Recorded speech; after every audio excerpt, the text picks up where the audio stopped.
First of all चाहिँ मैले 360 nail art यो फेसबुक पेजबाट भेटेको थिएँ। योभन्दा अगाडि म धेरै इन्स्टिट्युटमा बुझ्न गएको थिएँ। धेरै ठाउँमा बुझ्दाखेरि त्यहाँबाट राम्रो फिडब्याक आइरहेको थिएन।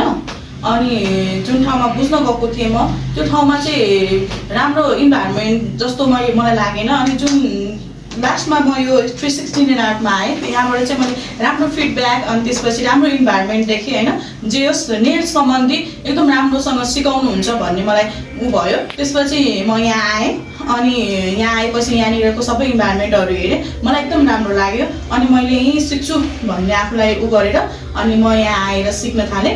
1 मन्थको जर्नी थियो, जुन 1 मन्थभरिमा हामीले एकदम राम्रोसँग सिक्यौँ। मसँग मेरो साथीहरू पनि हुनुहुन्छ होइन सिक्ने, उहाँहरूले पनि राम्रो अनुभव बटुल्नु भएको छ मैले जस्तै। अनि हामी यहाँनिर सिक्ने स्टुडेन्ट र टिचर जस्तो भएर नै हामी चाहिँ यहाँनिर एकदम साथीहरू फ्रेन्डली भएर यो 360 नेल आर्टमा हामीले सिक्यौँ।